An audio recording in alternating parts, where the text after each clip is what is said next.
Greetings everyone, and welcome to Oredon, where I talk about the random stuff that is related with the Mongol culture.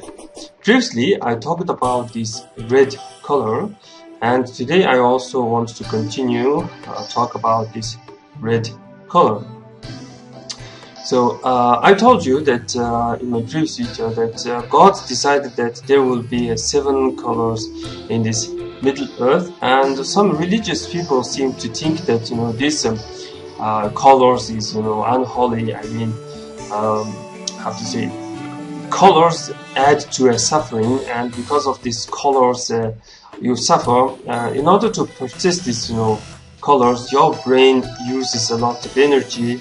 In order to understand or this process my talk, your brain is also wasting an energy. So some some dude called Buddha seemed to think that this was kind of suffering, and this our world is mad. So we are talking about the red color. Here in Mongolia it's Ozangung, and this color is a color of some kind of a madness. So it's kind of hard to trust to this red color, but in the case of a love madness, you can trust to each other. If a couple loves each other madly, they can trust to each other, and if one dies, the next goes suicide, something like that. So we Mongols have this flag, and this flag has 2 red sides, and usually this flag represents the sky, and morning we simply describe morning sky as red and evening sky as red. So Mongolian flag represents some kind of sky that is red in the 2 edges. Also, Mongols keep some red ribbon that is related with the madness, and it is a mad love of a man and woman, and this is a symbol of a man and woman, and both man and woman have this red blood, and 2 red ribbons represents these 2 red ribbons represents a man and woman. In Asia, usually Chinese yin-yang represents a man and woman, but somehow they have divided man and woman into a white and black, something like this. So today I would like to continue my talk about this the dark side of the red color. And the red color is of course the color of desire, and the Buddhists who want to stop their desire in Tibetan and Mongolian Buddhism wear red clothing, and this makes no sense. And of course in Asia it's usually accepted that red color is a color of fire, and of course it's the color of blood. And in Mongolian tradition, this there's a red mana stone. This red mana stone stands for an animal. So there is a word aming, and its word means life or life-giving. And if you say aming shuteng, it's going to be a living relic. Shuteng is something that you worship too. So there's a term osangam, meaning red life, or this is similar to this red string that if you cut you will die, something like that. Osangam simply means life, and am is a connected word. Am simply means a mouth, and this if you have a life, you need you have this mortal needs, you need food. And since fire is if you put something into a fire, it starts to consume, and if you put more, and it will grow. So life is like one big mouth, and life is all about this big desire. And fire, you can say that fire is one greedy element. It consumes and consumes. And there's a saying, am meaning instead of adding a mouth, add more jobs. It simply means don't talk and don't be a boss and you do this, you do that. But if you are really want to things go forward, you must add your little bit muscle power and help others. So there is a term osanghit meaning red tongue, and if you look at your tongue is red, and of course this tongue muscle is believed to be the most strong muscle, and language is very important for human beings. But red there is a red quarrel, something called osanghirut, red quarrel. And I've been always called as osanghirut, meaning a noisy bastard, someone who is constantly doing some kind of a quarrel. So this red color is a color of war and blood and anger. Some people, when they're angry, they have this red eyes and red face, and there is this idea of a god of war, and the Mongols call it him as a Dani Tingir or Batar Tingir. You know that our capital city has this name Osan Batar, meaning red hero. Of course, it is something that is related with the communism. Also, this is something that is related with our consciousness, I think.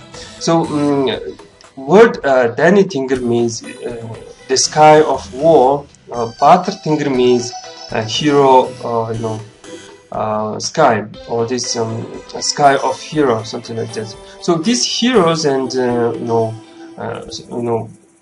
people born in when there is a problem, when there is this war and conflicts. So during the peace, hero is like useless. So Mongols believe that morning red sun is the perfect time to wage a war. I mean, camping sites will wait for the next morning, and in the next morning this fighting starts, and this is believed to be something holy tradition, something like that. But in a case of this battling with others, there is no such thing as a holy rule, something like that. So there's a word that is related with the color red is osae. Osae means something red, and osae, there's a term osae utsik, meaning to see something red. It has many meanings, and osae utsik means go after dirty rumors. For example, this rumors about the celebrity, saying that this celebrity, went to with this celebrity and they slept in this hotel and they are, having this relationship and stuff. And this is going to be digging after these dirty rumors, and every bad rumors about someone is going to be this so people who are interested in red, like in red colors or red stuff, are believed to be someone who is looking at the people's soul, or people who are oth ang, meaning oth means soul, ang means so people are looking at their soul's soul,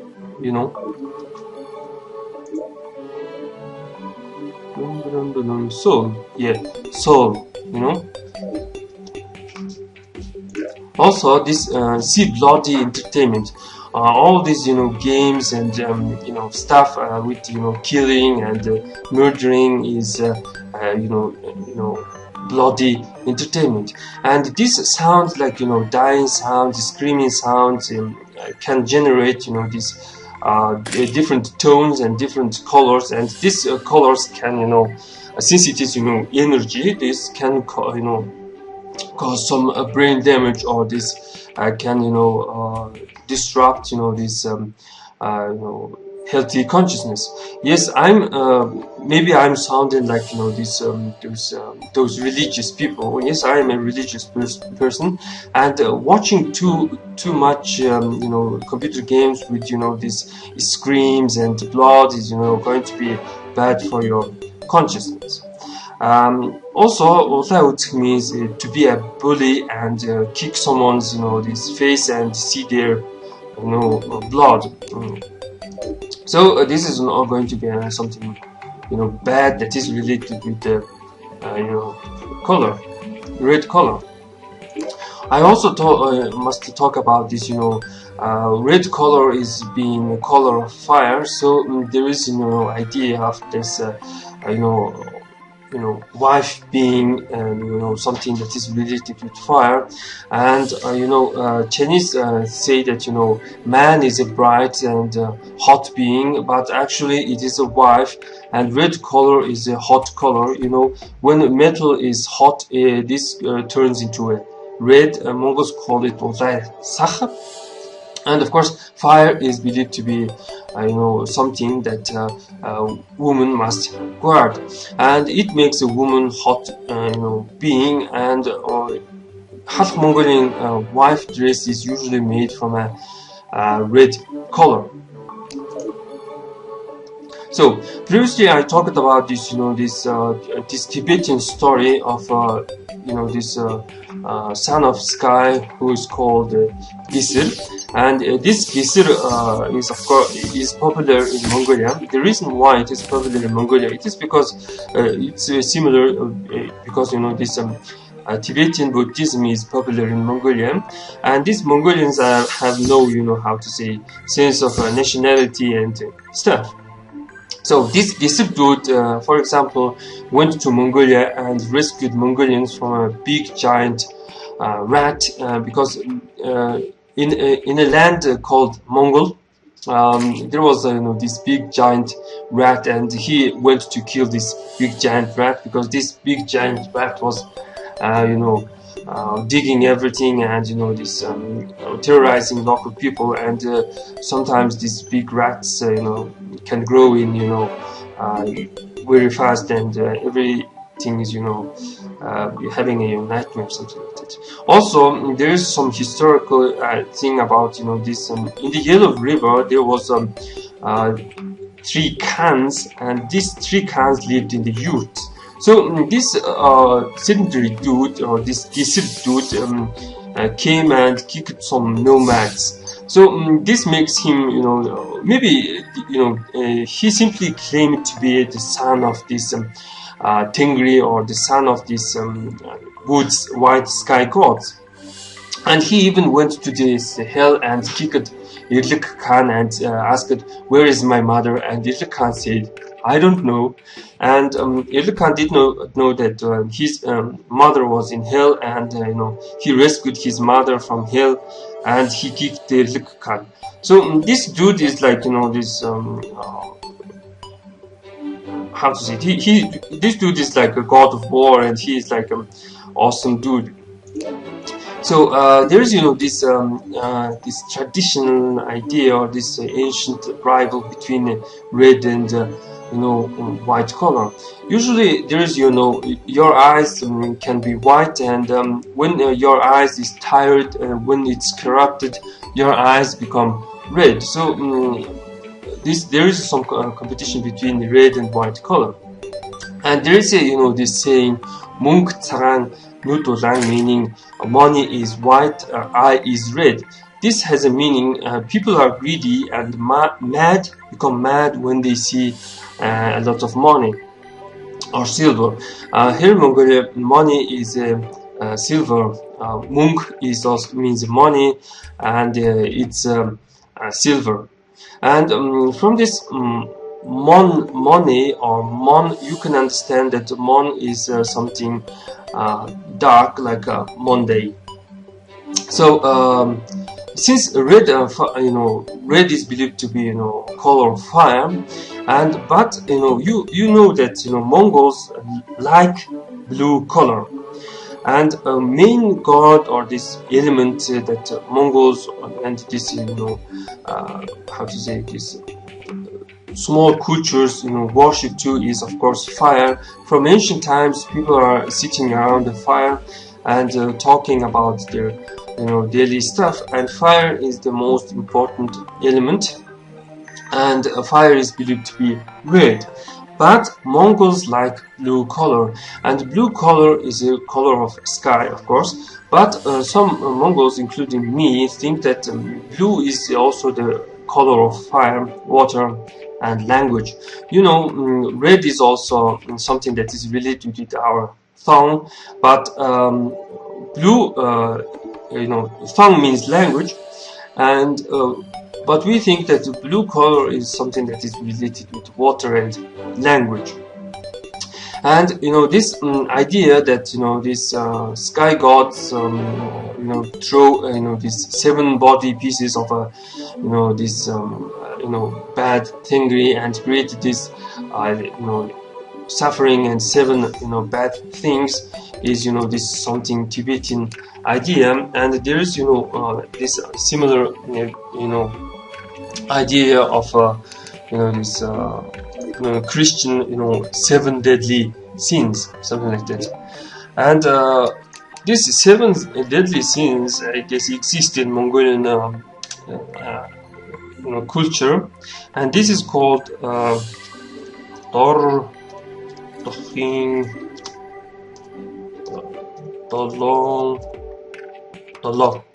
Doloo, meaning 7 corruption, something like corruption. So there's 7 bad things that a corrupt person, it's going to be this greed and etc, etc. But Buddhism teaches that there is a 10 corruption, not 7. And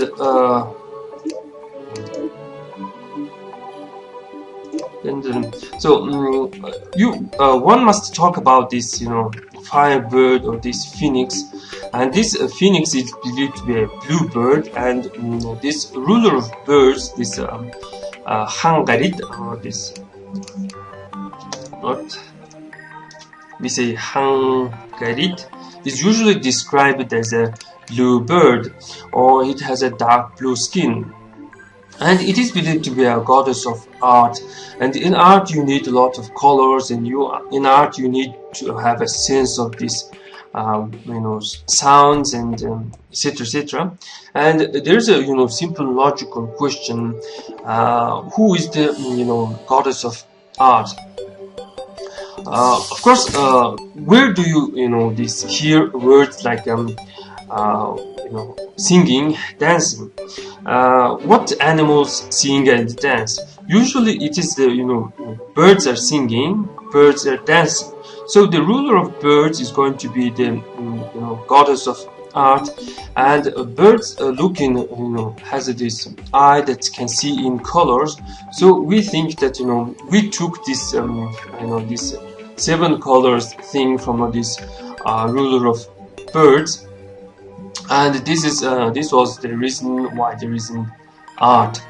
So you must know that the art is, you know, somehow, you know, this forbidden in strict Buddhist countries. And you know, many years ago, one could not paint you know, pictures, because this Buddhist you know, clergy say that, you know, if you paint you know, something, and you know, for example, naked woman, this will, you know, attract bad, evil spirits. So everything you paint will can, you know, cause, you know, evil spirits to come. And the person who is creating this art and stuff must be some kind of how to say, holy person. And you know, especially this painting pictures was quite forbidden thing. So we must talk about this blue color, and why Mongols choose blue color as their main color. However, you know, half Mongols are called Red Mongols, and we have these 2 red ribbons, and red color is quite important color for us. But as a Mongolian, we all like blue color. Well, that's pretty much for today, and thanks for watching.